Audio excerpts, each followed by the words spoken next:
holding all of those hats, although I know nobody was expecting me to do it by saying, hey, you have to do this, there was no other choice I felt at that time. So Mm-hmm. navigating all of that really into my 20s brought to life that I didn't really know how to be an adult.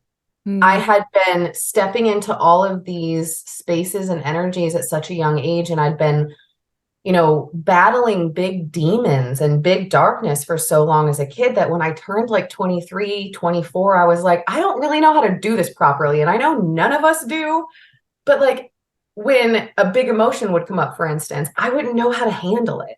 I wouldn't I wouldn't know how to not push it down, because if I didn't not push it down, I had been told for so long that I was overly emotional or I should just shut up, or you don't need to be upset about that. There's no need for you to be upset. And I'm like, I don't fucking care what you think. I know I'm 7, but I don't fucking care what you think. What's up, you beautiful beasts? I'm Katie.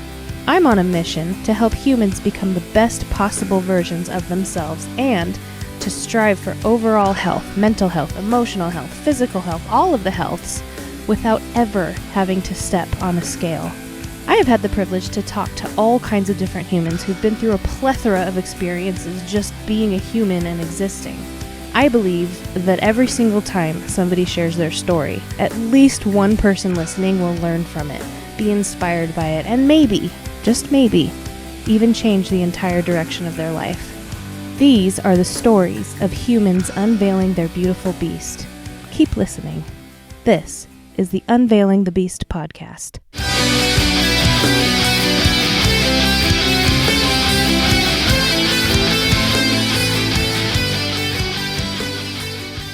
What's up, you beautiful beasts? Welcome back to the show. I just spent some good amount of time with self-worth coach Heather Powell. She is a woman on fire, let me tell you. So stick around. There's a lot of really good nuggets in this episode. And as always, I hope something lands with you today. I hope something you hear tugs on your heartstrings, and or I hope you laugh.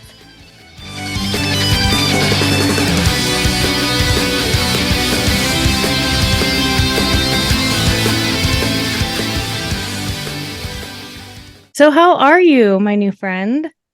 I am fantastic. I am really, really excited to get some extra rest this afternoon when we're done, actually. I'm in the middle of a retreat, a virtual retreat that I am hosting, and it has been the most incredible thing I've done thus far, honestly. And last night, it's very a mind, body, soul retreat. So we're covering so many aspects. And when we finished last night, I did group energy work to really kind of wrap it all up. And we did a ceremony as well. So today, even though I've done all of the things I need to do, I'm like, I'm a little bit running slow today. So I'm like, oh, it's a day for rest for sure. Yeah, rest is so important. I can't emphasize enough like the importance of sleep. Mhm. I'm still recovering from years of lack of sleep. And just the first like 5 days was like, oh, this is what it's like to be able to like be alert and not be distracted by my exhaustion. You know what I mean? So Absolutely. Yeah, yeah. there was a pretty long amount of time. Actually, it was just like anything. It was very much like stair steps. When I first started to break away from like this internal personal hustle, like even outside of professional, Hmm. it was a while for me because I grew up in such chaos that for a really long time, peace and quiet and calm just felt either really fishy to me, really suspicious, or it just felt like boredom. And then moving into with my business, same thing. So like integrating more rest into my life has honestly been an entire journey in itself. Yeah, I can imagine. So you are, I would say, like a women's empowerment coach. Yeah, Yeah. yeah, I do all the things, self-worth, empowerment, and I'm a big believer in approaching our wellness, even if we have to do it in steps, but doing it in a multidimensional way, understanding that we're more than just a mind, we're more than just a body, and so on. Mm-hmm. And even deeper than that, knowing that everything's connected. So if you are, like we were just talking about sleep, if you're not getting the best sleep, understanding it probably has to do with a lot more than just one or two things. Yeah. Yeah, for sure. So I wanted to share with you my interpretation of how I found you on Instagram. Oh, I love that. Yes, please. Scrolling. Here's this beautiful face. Are you fucking ready? Yeah, I'm fucking ready. Let's fucking go. Wait, what am I ready for? And I'm like, I love that. follow. That's the thing is, like I feel the same way when I see other coaches, like when I'm searching for an expander or a coach or just somebody to connect with. Like when I hear somebody that's not afraid to just be like, how the fuck are you? Do Yeah. you maybe need to switch some shit up in your life to feel better? Like those type of people have always called to me because I just, especially these days in the last like 5 or 6 years, I can't do fucking small talk. I can't do make it look a little puffier or a little fluffier. Like I just don't know how to be anything other than super raw these days Mm-hmm. and in the best way. And every single woman that comes into my community, she says pretty much the same thing. She's like, as soon as I heard you talk, you speak the same way I would speak to my friends or like my loved ones or whatever about these type of things. I'm like, yeah, because I just don't know how to put on a brand new mask when I worked so long and so hard in my life to take off all the masks I was wearing. The Mm-hmm. very last thing I'm going to do when I'm helping women step into who they really fucking are is be like, here's me as fake Heather, not cussing. I use fuck like a comma. Like I can't not do that. I'm gonna quote you on that. I use fuck like a comma. It's such an enhancer for sentences. Yeah. I mean, I get it too. I just recently gave myself permission to say fuck on Instagram. And if you don't like it, you can follow somebody else. Like, Yeah. fuck, Yeah. man. Well, and I recorded a podcast episode with another incredible woman literally just a few hours ago. And we were talking about kind of the same thing because what it does is it really is just like everything else in life. Once you start really sinking into fully who you are and then expressing that in whatever way that feels good. So here saying fuck, it is magnetizing. But when we talk about magnetizing in any realm, we think of things coming to us, but also shit gets repelled. Like when Mm-hmm. you start being fully yourself in any way, especially in the online space, you are going to have droves of people who fall in love with you. You're going to find your soul people, like the Mm-hmm. soul sisters out there. But you're also going to have some people that are like, I don't fucking like that. And unfortunately, sometimes instead of just pressing unfollow, they have an urge to express to you how much they don't care for, Mm-hmm. for you. And then And they that, announce their departure. I'm yeah, unfollowing you. Okay. Bye. right. But the thing is, like, as I think that in itself is such a huge test and such a good growth moment for all of us. Cause like when you can look at those moments and you can be like, good. Because I think my business online, kind of like a brick and mortar, and this Mm-hmm. is also personal life. If somebody comes into my space in the online space, like they come into my Instagram, my TikTok, whether it's a comment or a message, and they're showing their ass, if this was a brick and mortar building, which I've worked in multiple times, as we all have, if you came in there showing your ass, I would politely escort you the fuck out. Like, Yeah. no, I don't want your business. Like, this is not, you're not for me, I'm not for you, and that's fine. Mm-hmm. And so I think of it that way. And in the same way that I would politely escort somebody out, probably just grinding my teeth a little bit, depending on what was going on. I feel the same way in the online space. I can't tell you how many people I blocked. The moment you Yeah. show me your ass, I have no problem. Like I block people in real life. Like I will draw Yeah. a line. If I've communicated a boundary to someone multiple times and it's not being respected, like from a loving space, I hope you heal, but I hope you do it over the fuck there because Yeah. you're not going to be in my space while you do it. I feel the same way online. Like just block people. You're never going to meet them. You're clearly not their type of person. Mm-hmm. And why both of you go through that rigmarole of pretending like you are, just press block. It's fine. Yeah. Or even spending the energy trying to get that person to like you. And it's like, Yeah. if you want them to like you, then you have to be somebody else. And I'm not going to do Mhm. that. Not Mm-mm. anymore. I love that about No. you. Yeah, fuck that. And my husband, he's getting used to it too. He doesn't cuss at all. I've never heard him say a cuss word. I've known him for 23 years. Not one cuss word out of his fucking mouth. I'm like, it's Wow. okay. I do enough for the both of us. Um, but just recently it's been more often with me because, I've given myself permission. And Yeah. I'll see like this look, not like a disapproving look, but just like, oh, Yeah. there she goes again. And I'm like, come Yeah. on, I'm in a community of coaches. We all say fuck, you know? Well, especially as women, like it's, there's so many different types of people, and in turn, so many types of women. And some women don't want to cuss, right? Mhm. Just like your husband as a man doesn't want to cuss. Like Yeah. some people they don't feel like that aligns with their values, right? And I totally fucking respect that. But Yeah. my values have nothing to do with my words as much as they have to do with my words and staying accountable, of course. But it's more the intention. Like Yeah. when I'm cussing, I am allowing myself to, like you said, be fully authentic. And the intention behind it is never anything gnarly. And if it is, you'll know. And it's very rare. Yeah. And as a woman, it's been a journey to not fit in to anybody's box, especially society's. And I've been that way, and I'm sure you have. If we vibe, I'm sure you're this way. Like I as a kid, like people be like, you should sit here, you should say this, you should sit in this box. And like I tried so hard to be perfect.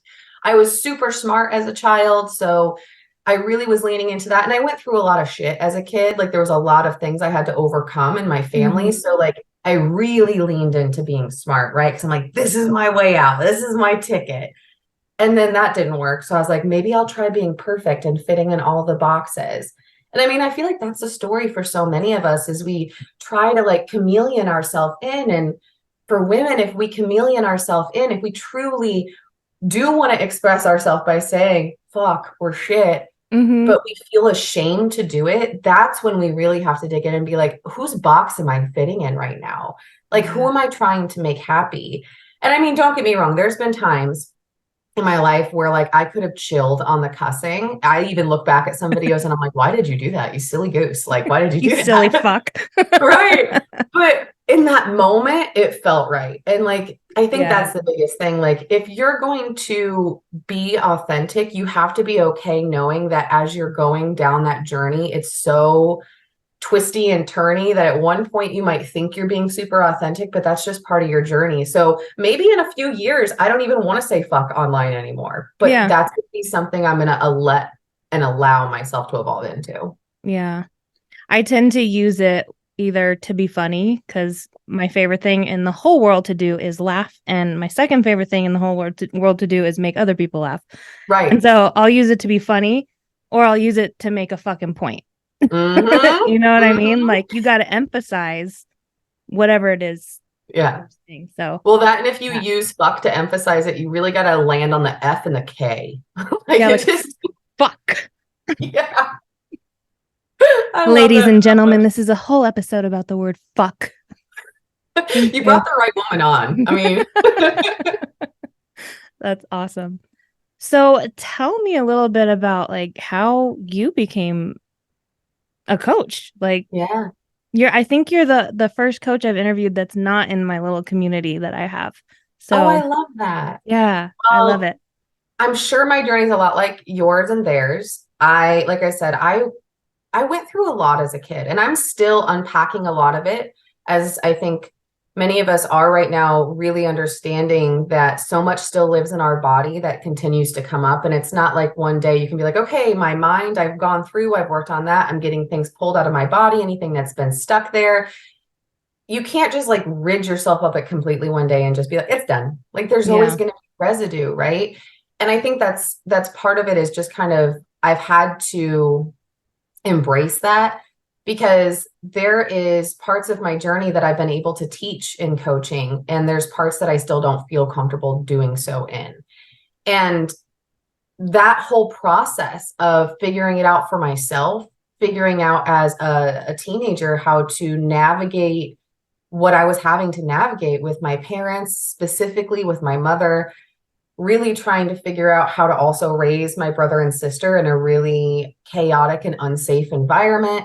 And then learning how to be a teenager while I'm trying to do that. And, within that, there was a lot of me stepping up to take care of my mother at that time.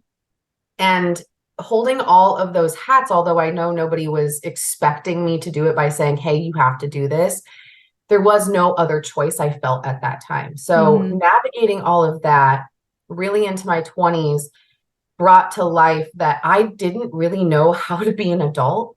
I Mm. had been stepping into all of these spaces and energies at such a young age, and I'd been, battling big demons and big darkness for so long as a kid that when I turned like 23, 24, I was like, I don't really know how to do this properly. And I know none of us do, but like when a big emotion would come up, for instance, I wouldn't know how to handle it. I wouldn't I wouldn't know how to not push it down, because if I didn't not push it down, I had been told for so long that I was overly emotional, or I should just shut up, or you don't need to be upset about that. There's no need for you to be upset. And I'm like, I don't fucking care what you think. I know I'm 7, but I don't fucking care what you think. And that hit me really early in my 20s, because I was like, I think I need to do something. I don't think I'm going to make it. Like I don't think I'm going to make it as an adult. Like all Mm. of these people are going to college, and they're having constructive relationships, not only personal but also professional, and I can barely talk to my family. Everything just feels like everybody's mad all the time, and there's always chaos. And I started to create that in my 20s for myself. I got into one really horrible first engagement, and there was never anything other than red flags. I mean, Mm. never. And but I'm grateful for all of it, of course. But looking back at that, I was trying to create a relationship there that I was used to, which was really unhealthy. Yeah. And moving in further, as I got a little bit later into my 20s, I met my ex-husband. And I literally jumped into doing what I'd been doing my whole life. He had 2 kids. He was falling apart. His kids needed somebody to take care of them. The mother was there, but she was going through a lot too. And it went from this thing where my friends introduced us and they're like, oh, he's going through a lot, to him latching on to me to take care of him and the kids, while I latched on unknowingly as well to take care of them. So Mm. it created this relationship where I did what most do. I started pretending it was perfect on Facebook and in person, because I didn't want anybody to know the truth that my marriage, I realized, well, at that time we weren't quite married yet, but my relationship, I realized, was eating me alive. I wasn't even a human anymore. It didn't feel like. I'd wake up some days and be so numb and be like, whose life is this? How did I get here? And it was really difficult because I loved my children, not loved, but then loved and now love. We're still very Right. close, which is awesome. But that was the hard part, because it's like, how do I leave these 2 children that I love so much? I Yeah. can't stand this man who's consistently making decisions that are really fucked. But what do? I'm stuck. Like if Yeah. I leave, what I'm taking then, of course, we're all reflections and mirrors and patterns. I was like, fuck, this is exactly where I was as a kid. If I leave, am I going to abandon them just like I felt abandoned? Like, how am I going to work through this? And when all of that really hit is when I realized all the work that I had been doing wasn't enough. Like, not in an icky way, but in a way of, you can do more, Heather, and you can. And it really hit me that the biggest thing was I had to stop with the bullshit. I had to stop lying to myself and others. I had to get a divorce. I had to cut off contact with my mother, because she's never been a mom. She gave birth to me, but that's as far as we'll be able to ever go, Mm. unfortunately. And when I started getting very honest with what I wanted and needed in my life and what could no longer be there, it ruffled a lot of fucking feathers. And at that point, I was like, man, I wish there was somebody here that I could just be like, what do I do next? Like, what do I do? Like, how do I just even not even take care of the big stuff externally, but like, how do I just feel happy right now? Because all I was doing was I was hanging out with my friends, and that's where it starts, right? I was Yeah. hanging out with my friends. I was having fun. I was trying to not be so wrapped up in the pain and in the chaos that was happening with the divorce. And then before you knew it, I was drinking way too much. I was drinking whiskey way too often. And when I stepped away from all that, I moved to Tennessee, actually. And I knew that with that move to Tennessee, there was more than just a physical move and physical shift that was happening. Mm-hmm. That I needed to really, again, cut the bullshit even more and be like, what are you doing? Who are you trying to become? Because this road that you're on is familiar, bitch. Like, we've been here, where you're like, yeah, this is fine. This is fine. And then one day you wake up, it's not fine anymore. Mm-hmm. And so that really, it just took like one holy crap moment, you know, on a Tuesday afternoon, driving your car type of like lightning bolt of clarity. And I was like, I need to be the woman that I wished would have been there for me. That's the only step I know right now. And not just the woman I wish would have been there during my divorce, but the woman that I wish would have been there to help me as a child, to teach me how to be a woman. I didn't even know what my period really was until I had had it several times. Like I didn't understand. So all these things, I'm like, I don't want to go to the depths. I don't want to pull people, figuratively speaking, out of ditches, right? Because I've been in the ditch. I've been in the tornado. No one can pull you from that. You have to make that choice. You have to be determined to change it. But I was like, how can I stand there for them? Because when you come out of that tornado, you're kind of searching, and usually you have to break free from your family or old friends, old environments. Like you are moving a lot of things. And when you're pulling from that tornado of what your life has been and you're realizing it's not for you anymore, I just thought, how cool would it be if there was a woman with just like a giant sign like you'd have for somebody at the airport, be like, hey, you did it. Congratulations. Come over here. I can help you. Yeah. And that feeling to me was, that's what I want to do. I want, when there's women that have decided I want more in life, no matter what level that is, because that tornado, like I said, it could be the very beginning of their journey, or I could have continued down the road I was on and created a whole new tornado again for myself. So it's like wherever you are in life, you have that crossroad moment where you decide you want more, you decide you want to feel better. And I just wanted to be able to be that woman that could help so many others figure out who they are and how to actually love their life, and not how to focus on all the fucking pain all the time. Yeah. And I think it's a powerful thing too, when a person, like not just women, just a person can realize that you have to make decisions for yourself, even if it's going to hurt somebody else. Like you were saying, you were worried about the kids. Like you still had to make that decision for you, because you are in your body. You are you. That's all you fucking know. Right. So yeah, that was a big moment when I realized like I have to make decisions for me, even though it's going to hurt this group of people over here or that person over there. So yeah.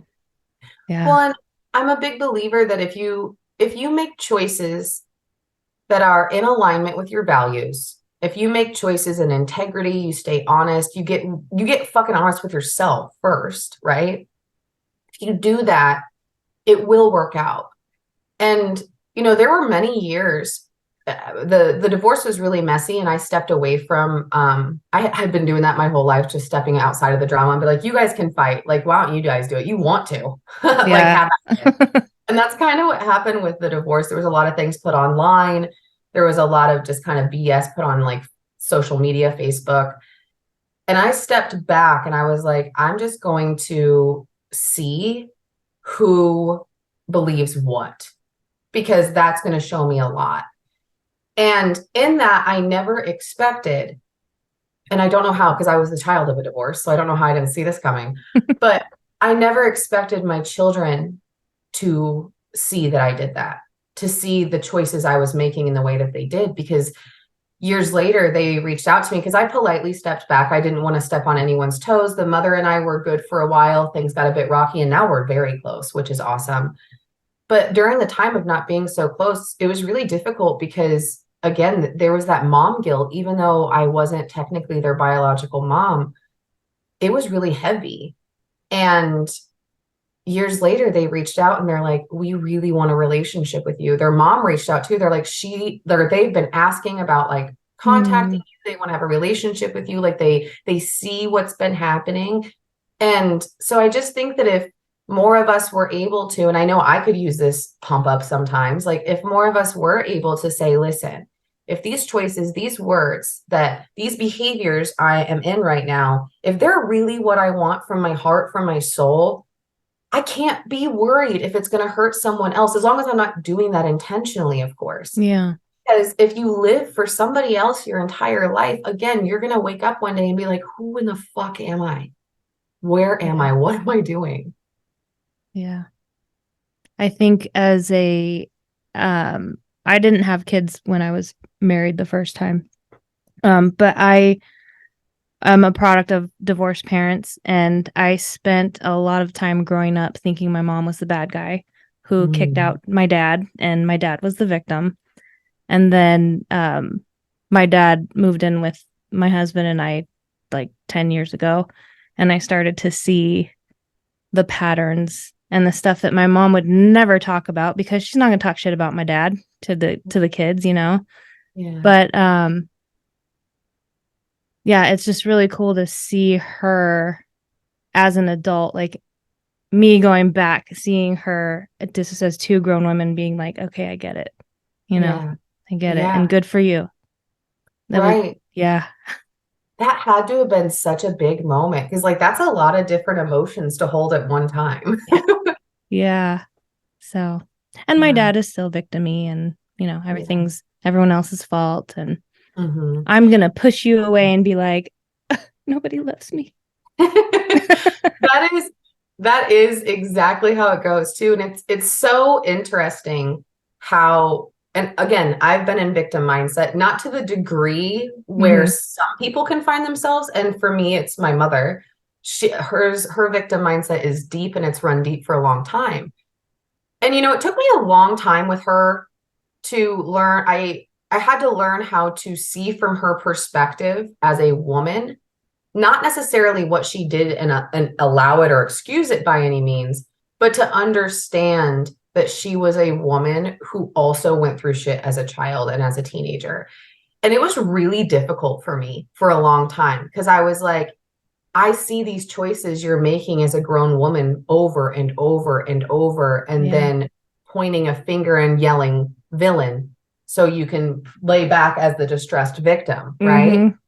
And it just was really hard for me. And it's still something I struggle with because, like, even calling her my mother, it just it doesn't feel right in my heart. But it's definitely been something that's been eye-opening to me because I've noticed a lot of her behaviors and how I've acted in the past. And I even see it come up sometimes when I get really upset or when something happens. Like, it's not usually when I'm in full control, if you know what I mean. Like right Mm-hmm. now, I'm about to start bleeding. So I'm in control of my life, but sometimes the emotions are a little much, right? So, like, it's times like this where I'll see parts of her come forward, her behaviors that I have soaked up throughout my life. Mm-hmm. And they just kind of sneak to the surface. And I'm like, oh, we're not doing that shit. Like, absolutely. Yeah. So it's been nice, and I'm grateful that I had that childhood, and even the really difficult stuff I'm grateful for because honestly, I don't believe I could help the amount of people that I'm able to help now if I wouldn't have lived through that. And I know I'd still be cool as fuck, but I definitely wouldn't be this badass. Like, I I shock myself on how much confidence I have sometimes. Like, do you ever do that where you're like, you don't feel like you have confidence sometimes, but then you do things that requires huge confidence and you're like, fuck, maybe I am confident. Yeah. Yeah, my thing used to be I would be terrified to turn a camera on because, like, Mm, everybody's watching me do it right now. And now I just turn the camera on knowing I can edit something and I yeah. just talk and then I'll watch it back. I'll be like, oh, that come from me? Fuck yeah. I love that. Yeah.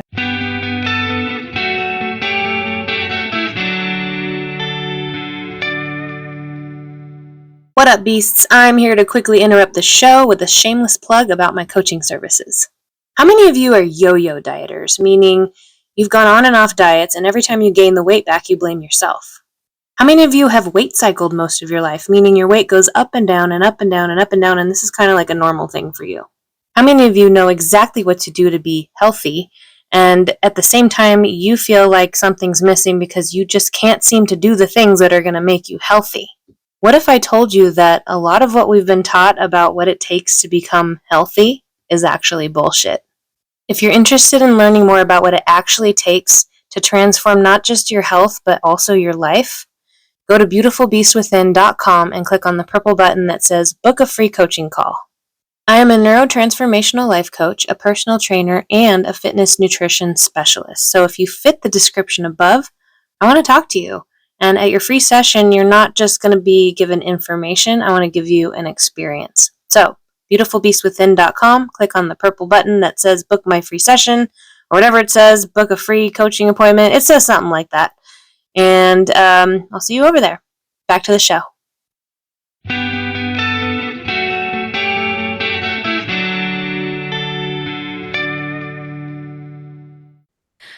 Yeah. So I'm excited to, like I said, when we get done, it's cozy, soup, and movies. That's all that's happening. Yeah. How about hot chocolate and marshmallows? No, I maybe. do love hot cocoa. Mm-hmm. I have a family recipe that my grandma makes us hot cocoa for Christmas. And so I use that, but have you ever had the hot cocoa that's so good, but it's just like a little bit too sweet? Like just a little bit too much? Maybe because I usually control how much goes in there, and I usually put too much.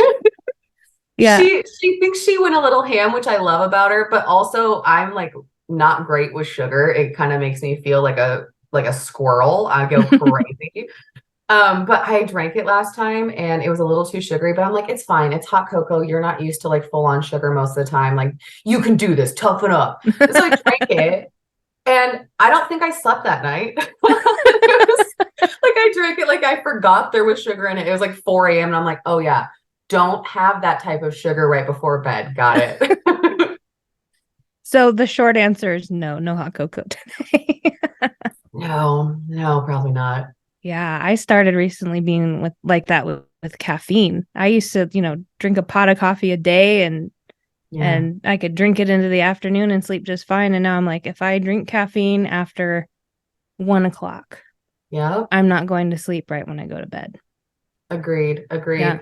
I had to stop drinking any caffeine on an empty stomach too, because it was really a lot with gut health that I had to step into that, because I had so much history of just not taking good care of my body. Like I had battled some different eating disorders for a really long time. And in my childhood, I was actually addicted to Correctol, which is a lot like X-Lax. And I had watched, my mother was very much the same. So I kind of watched that behavior, and I know it might sound so ignorant, but I didn't realize that it was something bad. Like I saw it. So I was like, it's probably fine if she's doing it. Right. And so I did it for so long and my stomach was so fucked because of it. And I never really understood that. So when I spoke to my holistic practitioner, she was like, are you drinking coffee on an empty stomach? And I'm like, yeah. She's like, oh, maybe fucking stop that. I was like, oh, okay. It changed everything. I drink broth first thing in the morning, and then I drink coffee. I used to have anxiety every day at like 2 or 3 or 4 or so in the afternoon. No anxiety anymore in the afternoon now that I don't drink it on an empty stomach. That's interesting. It's been fantastic. That's cool. I've recently been drinking half calf, but I make it myself. I'll put like half decaf from a can, like Costco, and then the other half I'll grind the beans and put that in there, just because. I mean, I'm trying to have a baby, but also. Oh, congratulations! Thank you. And also, like, I was getting a lot of headaches, and I know now part of it was from stuffing my emotions, and part of it was from not getting enough sleep, and part of it was from too much caffeine. Yeah. But it was a trifecta. Yeah. So what other kind of health things do you do? That's my arena. I'm a trainer, and I coach people, is like the mental training part of the personal training, which is definitely necessary. Oh, hugely. Yeah. The inner work, training from the inside out. It's dare I say the most important work, honestly, because it's pretty much a wide spectrum for everything that I cover. It kind of goes back to what I said, like everything I've lived through is what I'm able to teach now, because in order for myself to overcome it, I'm very much a forever learner. I always am picking up something. I'm like, how can I learn more? How can I dig in? And that's what I've done for a lot of my life when it comes to inner work of so many different types. So I teach and work with women from everything from boundaries and really digging into what they currently are for you and where you'd like them to be, and boundaries with others, yourself, the voice of fear in your head, right? Like the most important boundary to have. And we do that to spiritual. I do ancestral healings. I do a lot of different processes with women that help them connect deeper with their intuition. And from that time, of course, it starts to move them deeper into connecting with their gifts and connecting with their guides. And then, of course, like money healing, manifestation, rewiring your mind, reprogramming, just really all of the things. Because frankly, I had to touch all of it in order to get to where I am. Yeah. So I don't teach it all the time in one lump sum because it is a lot. Right now, the 5-week retreat that I am in and hosting, that is mind, body, spirit. So we cover a lot. But usually I do it in small doses because that's a lot to cover in your life all at once. It's also important to look into, but I really, really love working with women and helping them rewire their mind and reprogram the mind. I love the science end of it. Although I'm super into the woo, I really love to have a substantial foot in the science and in the research. So people and mentors like Dr. Joe Dispenza, and especially recently, there's been a really huge following of females that have been leading through his teachings that I've really been enjoying. And I love that because when I'm able to work with someone and show them the science behind what is possible with neuroplasticity and how they're truly able to reframe not only their thoughts, but also then in turn their belief systems, creating huge change. It's one thing when you have that holy crap moment when you're working with a coach and like it just clicks again, like that lightning bolt. But when you see it on paper, I feel like you're able to pull it away from being so damn close to you. You're able to zoom out quite a bit more and be like, oh, I can work through these things within my mind without having to be so heavily attached to the emotions that go with these stories or with these limiting beliefs. So I think that work is the most transformative. So I really enjoy doing that because, I mean, I can work with a woman for just a few weeks and the changes that she starts to create in her life, it's amazing. And every single time I'm blown away, right? Because I'm like, fuck, I love that I get to do this with people. This is fucking awesome. Yeah. But also just like, it's so cool watching women. Like, I feel like when they shift that mindset, they also shift into more courage and shift into more confidence, and they feel sexier and they feel more brilliant. And like all these things start just like piling. And it's the coolest thing to witness. Like I get to watch women absolutely like have that turning point in their life where they are never the same again. And like, I seriously want to check in with all my clients, like after 20 years, be like, tell me how things have gone. I'm very interested. So it's just, I do everything truly, but I really, really, really love helping women bust through limiting beliefs and rewire their mind. Yeah, that's awesome. My program, you cannot train with me unless you have at least one mental health training day twice a month. I love that. Yeah. That's awesome. Well, my husband too, he was like, aren't you going to offer like just training? I'm like, nope. Well, won't you get a lot more people signing up? Yeah. So I'm like, nope. That's amazing. No? It's how is yours set up with the mental health then? Because that is like that's so much. That's so awesome. So it's either online or in person training, like gym work. Nice. And I don't have a scale here. Nobody weighs themselves because weight tells you diddly fuck about your health. But yeah, you have to have, my requirement is one like life coaching mental training day with the limiting beliefs and and no gym. That's so cool. I love that approach. And I'm so glad that you're doing it that way. I'm hoping that when this podcast airs, like afterwards, you're like, well, after talking about that, also 5 new clients. Yeah, that'd be cool. I'm still a baby coach too. So this is all, I think we all are. Yeah. Well, I mean, I just quit my job in September to do this full time. So I'm baby. Oh my gosh, that's so cool. Congratulations. Thank you. That was I tell people that's the first time I ever felt proud of myself without having an attached guilt.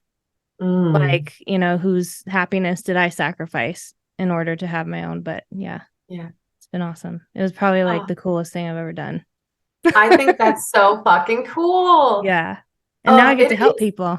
right? It's so Yeah. scary when you leave your job. It's so when you step into coaching full time, like depending on where you were, like I was doing it, but I wasn't like I didn't have my back end at all set up. Like Mm.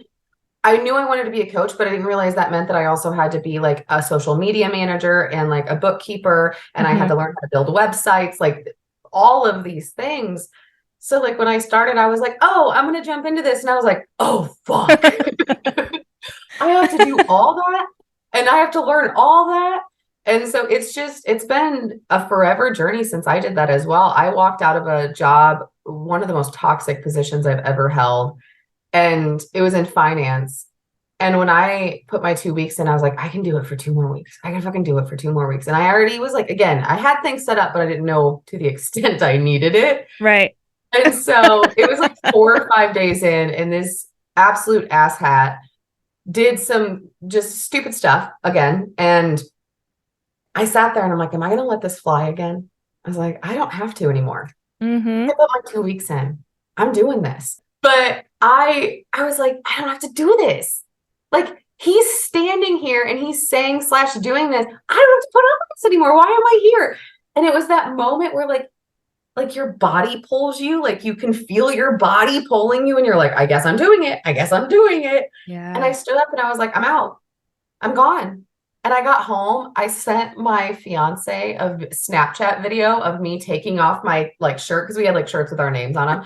Like I took my shirt off and I like threw it in the trash. I was like, I did it. And like it was Nice. the coolest feeling, but like it's terrifying to step into being coaching Yeah. in the coaching realm, I should say. Like, congratulations, girl. That's fucking Thank awesome. you. I'm still partially in the oh fuck stage. Like my website sucks ass right now because I'm doing it all on my own and learning as I go. But I'm like, I need to stop. I just need to stop trying to perfect that. It's cool how it is, and you've got the button to click that you can make an appointment, and like that's all that matters, and just kind of move on right now because it's driving me Yeah, nuts. it'll evolve so many times. Like I never thought it would, which is weird. I don't know why I was here in this thought space for so long, but I was like, once I get everything made, then I'm gonna rest for a while. But it's like, no, because once you get everything made, you have grown so much that you're like, now I want my business to grow along with me. So, Hmm. like, the evolving of your brand and your website, especially if you're doing it on your own, I think that's just so awesome, especially as a woman that does it. I think it's so awesome because truly you're learning how to wear so many hats that Yes. like you're going to be so brilliant in so many different fields of work, not even just the coaching realm. So I think it's Yeah. awesome. It's cool. And I love learning. So Yeah. um I just keep saying, well, okay, one of these days I'll just be able to afford to just pay somebody to do my fucking website and then I'll pay this person to do that. Maybe even someday I think about having someone edit my podcast, but I'm so like I Yeah. love doing this so much and just talking to people and then re-listening to our conversation as Hmm. while I'm editing it. I'm like, I don't know if I want someone else to do that. I completely get it. I do have some things that are done by my team, but thinking about it, I would say probably 85% I do. Hmm. And I really prefer it that way. I think that if I was in a season where because I for a long time was in a season of I want to grow, I want to get bigger, I want to, whatever. And I do see it out there a lot where coaches are, bringing people in. And I think it's really smart to delegate out. I think that's brilliant within your Yeah. business, very needed. But I just am in this season where I'm like, I want to learn the ins and outs of this so well and set it up because I'm on my way to it all being passive for the most part. Hmm. So I've been building this for years of this like passive coaching empire. And it's like, if I hire somebody to take care of this, then what was that work for? Because now I'm almost done. Yeah. So it is depending on how you grow in your business, it is really, really important, I think, to make sure that you're keeping with you the things that you really want. Like if the podcast is something you love, girl, fucking I'm in on that. I love Yeah. doing your own editing. I think that's so cool because Yeah. it's so much more personal too. Yeah. Even the videos I post on YouTube and Instagram. Like I love putting all the pieces together. It just takes a long ass time. Yeah. Yeah. And sometimes, I question, I'm like, should I be doing this or should I have somebody else do it? And I'm like, I love doing this though. It's like art. I love it. Yeah. Yeah. Right. And when you do it and you see how it connects with other people and you see like the effects that it's having in the best way, it means so much more then. And like, Yeah. I mean, there's going to be a day where I'm sure myself and you are going to be like, here's however much money, just take care of this website. Yeah. That's just not where I want to sit quite yet. Sounds like Yeah. you too. Yeah. I just started a new Instagram. Did you? So the one I actually started like 9 years ago, something like that. Yeah. And that one's kind of evolved. But my husband and I are musicians, and we've been talking about writing music together and or doing like really cool covers. And he's actually homesick for 3 weeks. A long story. He doesn't have enough blood in his body. Oh But gosh. while he's here, we can make music. And I Oh. was like, I'm gonna start an Instagram, and I called it Sineady because his name is Sean and I'm Katie. So like we're Sineady, and I'm like, oh my gosh, I have 14 followers already. But I just thought that was really cool because I felt like I was going back to the beginning, Mhm. that all of my whole coaching thing started with an Instagram. That's That's what, so yeah. cool. So That's amazing. I love that you guys are going to do covers too. If you guys do videos, for sure, share them with me because that's pretty much what most of my algorithm, especially on TikTok, is like people singing, especially acoustic covers. So I'm definitely in. okay. Yeah, the first one, I haven't posted any videos yet. But the first ones we're gonna do are actually covers of his other band. Oh, So nice. so technically he wrote those, but it's still me covering it. Right. Their band has a male singer, and some bands like it has to have a male singer. So Yeah. yeah, I don't know where I was going with that thought. That's Anyway, okay. um, so yeah, I'm excited. That's so awesome. I'm excited for your coaching business to grow, especially like to a space because I feel like there's like this climb in the beginning, and that's also when it's like personal development on crack at the same Yeah, time. Like you're like, "Oh, I also have to learn all this and I have to like be the best possible version of myself so that I can teach it too." Like it's a lot. And yeah, once you reach that plateau where you're like, okay, we're good. Like everybody's is different, but everybody has that plateau where they're like, once I reach that space, then I inside feel like I can take a big, deep breath. yeah. So are you there yet? Not quite, but the way I'm looking at it is I worked so hard at the job I was at Yeah. and for somebody else. So I'm working that hard for myself right now. Mhm. And I enjoy this work a lot more. You know, Right. a lot of the coaching I've been doing is just with other peers who Yeah. are in the same program as I am. But it's just been, I don't know the words to use, just like you were saying earlier, just seeing a transformation, even if it's just like a tweak in their face, watching Mhm. their face on a Zoom call, you're like, oh, what just happened right there? You know? So Right. it's so amazing.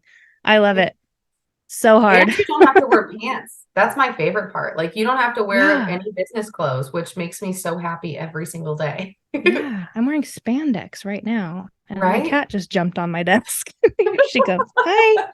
Want to say hi? Oh, she's so pretty. Her name's Metallica. I love that. I love me a black cat too. Yeah. Oh, can you tell me a little bit more about your thing coming up in December? Oh, Because I think yeah. I want to go.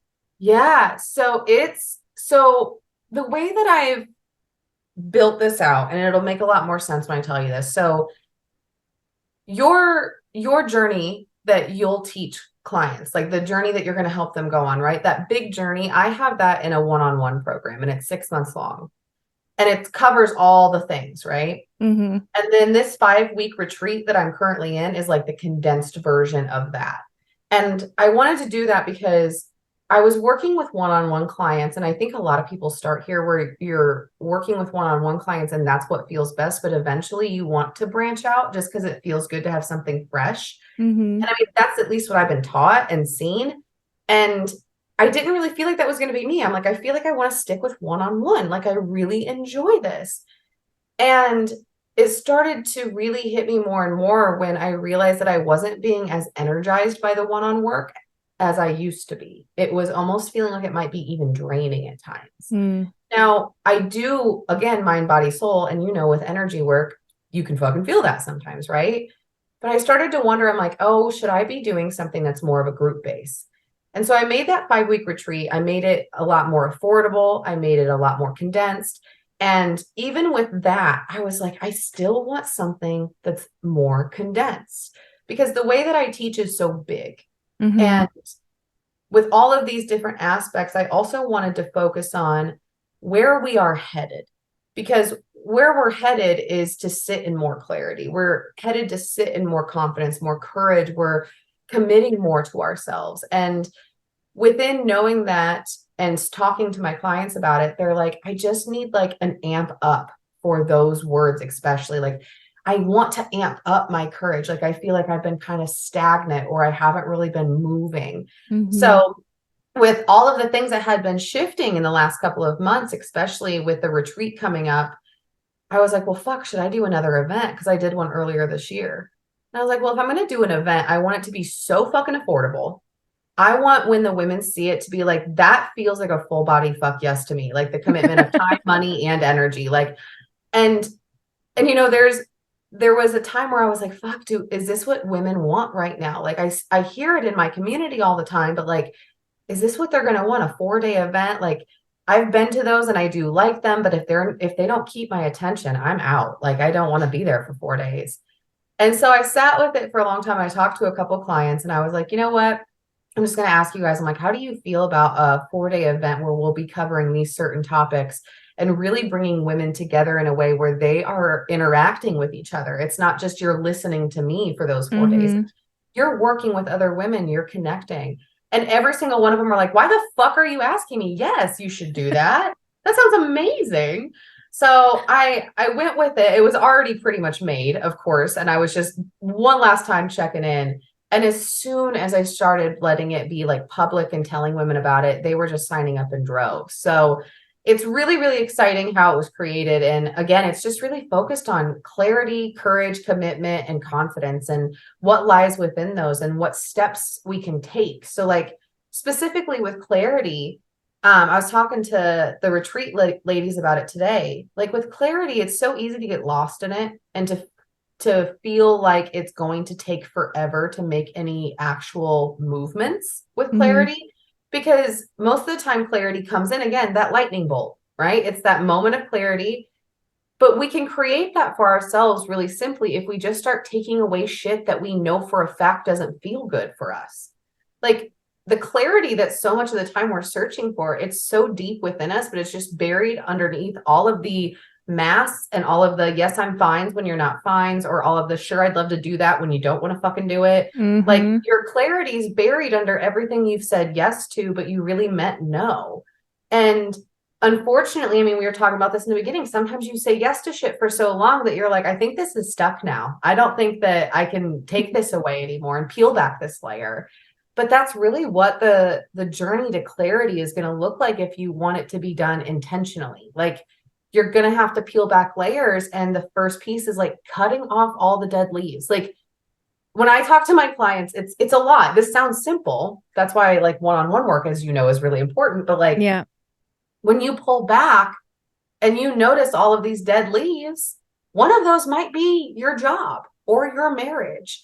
And if you're looking at it and you're like, I don't know if this is, something that's time for me to walk away from, what does it feel like inside of it? Are you really trying to make it work? Is it something that can be a mindset shift? Or is it something that every time you think about it or you're there, you're exhausted, you're drained, you feel gnarly and just awful? That is God, source, universe, divine creator trying to get that thing away from you. Like it's trying to die off and you're holding on to it. You're like, no, let me keep it. I want to keep it. Like no, don't want to keep it anymore. And that's the thing, is like, you have to want to let it go. And inside of that, when you find that clarity, it's because you realize that by letting go of something that never ever really fully fit anyways, you're allowing opportunity for what does fit, and that clarity that comes with it to really settle in. So going through these topics with women, I feel like it's such a big thing right now, that keeps coming to the surface, where women are in this beautiful area where they, especially with like TikTok, and everybody's able to like learn so much so quickly, and with discernment, of course. Yeah. But like, so many women are like, I've just like leveled up since like, especially 2020. Like, so many women are like, I've leveled up so much in these couple of years, and now I've reached this space, and I want more. I don't want to sit here anymore. I can feel there's more out there. I can feel there's more for me. So Yeah. I'm really excited to be able to host it, because I know that craving inside, if a woman's feeling that way, she's about to do something really fucking cool. So Yeah. Like quit her job and become a full-time coach. exactly. Yeah. So Yeah. it is December 4th through the 7th, and it'll be at 2 p.m. Central. I probably should have said this. 2 p.m. Central. Until November 14th, it is early bird pricing, so it's $37. And then on November 15th, it'll be $57. And I'm a big believer in the recordings being sent out. Yeah. I love to rewatch any program or workshop that I invest in. I don't think it's a one and done type of thing. Mm-hmm. I think using it multiple times is smart. Yeah. So I love to be able to give the recording. So not only are you getting live access for 4 days for $37, but you also get the recording. Yeah. That's awesome. And I highly agree with you, because every program I've ever taken has been Mhm. recorded. And Yep. so I even went to a live event once, and somehow he managed to record the whole event. And I so love it. it's posted as a unlisted on YouTube, and it's Mhm. like live event day 1 part 1, because it was 2 days live Oh, and that's so full cool. day. So it was, yeah. But I yeah, love recordings, that's definitely important. it. Mhm. And I'll probably be there. I would love that. That would be Yeah. awesome. Cool. So I don't want to, but I think this is a good place to end. I do have to go pick up my son soon from Of school. course. I have Um, sushi waiting for me downstairs, so I'm totally oh, fine my with favorite. that. Okay, I'm gonna hop through the screen and go to your house. I'm sure um, there's plenty down there. I forgot he was bringing that home from work, so I'm sure there's like 6 rolls available downstairs. nice, nice, and probably eat all of them, because yeah, okay, good. That'll help you rest. Yeah. I do have one more question though. I Yeah. ask everyone at the end of every episode, and that is, if you had one piece of advice that you could give to the world, what would it be? To look your fear dead in the eye and know that it's not something that's bigger than you. Because there's a lot of the times where your fear, or however it presents, right? Like, sometimes fear can feel very real. But if you can look it in the eye, if you can take those thoughts and look directly at them, then you are taking control of your life in a way that will ultimately always lead you to feeling more whole, more at peace, and more happy. I love it. Ladies and gentlemen, Heather Powell signing off. Until next time. Thank you so much for having me.